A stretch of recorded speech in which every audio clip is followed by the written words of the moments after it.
It is August 10th of the year 1680, and at a Puebloan village in modern Arizona, chaos ensues. Spaniards run for their lives as the native Puebloan inhabitants ransack their homes and burn them. When the Spanish arrive at the stable, however, they find that their horses are gone. Little did the Spanish know the Puebloans had been planning this for a while, and what was beginning to ensue was a bloodbath. Spanish subjugation of the Puebloan peoples of the American Southwest began in the 1540s.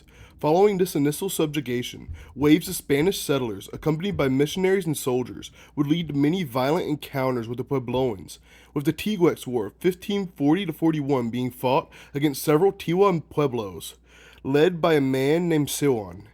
Needless to say, there was tension between the native Puebloans and the Spanish settlers.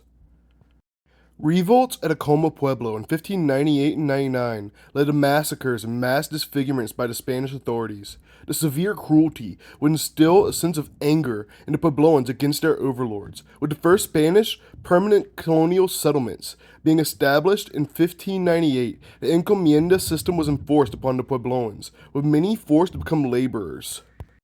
In the 1670s, drought ravaged the Southwest, leading to famine and an increase in raids by the Apache. In 1675, Governor Juan Francisco Trevino ordered the arrest of 47 Puebloan religious leaders, accusing them of sorcery. 4 were sentenced to death, the rest whipped and sent to prison. However, when other Puebloan leaders heard of this, they marched on Santa Fe, the capital of Spanish holdings in the region. Governor Trevino was forced to release the prisoners. Among them was a man from the Tewa Pueblo of Oke-Awenga named Popé. Upon being released, Popé met with several Puebloan leaders to plan an uprising. Popé then spent the next 5 years gathering support from the Pueblos for his revolt. Popé's plan was to take and destroy every Spanish settlement around Santa Fe, then surround the town and destroy it too. Popé set the date for his uprising as August 11, 1680. Each Puebloan leader was given a knotted cord. Each morning, they were instructed to untie one knot, and when the last knot was untied, the uprising must begin. Spanish authorities learned of the plot when they intercepted and tortured 2 runners on August 9th, learning the meaning of the knotted cords. Thus, Popé ordered the revolt begin a day early. On August 10th, the Puebloans stole the Spanish horses to prevent people from escaping, blocked all roads leading to Santa Fe, and began their attack on the Spanish settlements. 400 men, women, and children were killed in the initial carnage, and the Pueblos, as far out as the Hopi in Arizona, participated in the uprising. Spanish survivors fled to Santa Fe, or Isleta Pueblo, which did not participate in the bloodshed. By the 13th of August, the Puebloans had destroyed all of the Spanish settlements and laid siege to Santa Fe. The Puebloans cut water off for the town, which forced the governor, Antonio de Oterman, to lead an assault on the Puebloan line, which caused the Puebloans to retreat with heavy Spanish losses. Governor Oterman then led the Spanish out of Santa Fe in a march south, meeting with the survivors from Isleta Pueblo, and retreating to El Paso del Norte, modern Ciudad Juarez. The Puebloans shadowed the Spanish but did not attack, and did not block their exit from the land of the Puebloans. Following the Spanish retreat, Popé traveled from town to town, ordering a return to the old lifestyle. Crosses, churches, and Christian iconography were to be destroyed. People were to return to using their old Puebloan names, and Spanish livestock and plants were to be culled. However, many resisted Popé's attempts for a return to the old lifestyle. Apache raids continued, and so did the drought, which led to many crop failures. Popé was deposed as a leader by the Puebloans around a year after the revolt, and then he disappears from history. In November of 1681, deposed Governor Antonio de Oterman decided he wanted to reclaim his title. He gathered a force of 146 Spanish and native soldiers at El Paso del Norte and marched north.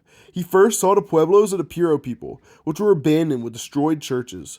Oterman fought a skirmish at Isleta Pueblo, where he accepted their surrender.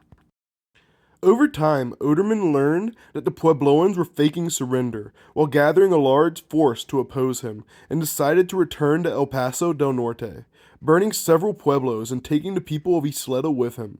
While some returned to New Mexico, other Isleta stayed in El Paso del Norte, which is now the Isleta del Sur Pueblo in El Paso, Texas. In August of 1692, 12 years after the initial uprising, Governor of New Spain Diego de Vargas marched into Santa Fe unopposed and accompanied by a pro-Spanish Zia leader named Bartolomé de Ojeda. After he arrived in the town in mid-September, negotiations occurred, where the Puebloans at first refused to accept Spanish dominion, but eventually relented after much persuasion. Diego de Vargas also promised pardons and protection to all who swore allegiance to the Spanish king and readopted Christianity.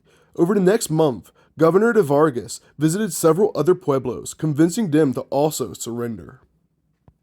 While the 1692 peace agreement was largely bloodless, de Vargas had to recapture Santa Fe in December of 1693, this time being opposed by around 470 Puebloans, only 70 of which were warriors. In 1696, the Puebloans attempted another uprising, but this time de Vargas responded in a swift, brutal, and merciless fashion.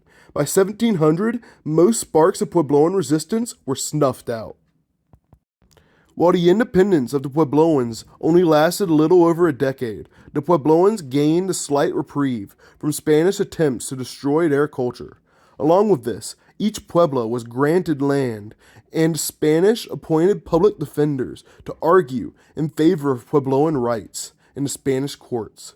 This revolt also is theorized to have helped lead to a spread of Spanish horses across the Great Plains, as many horses either got out or were captured by natives.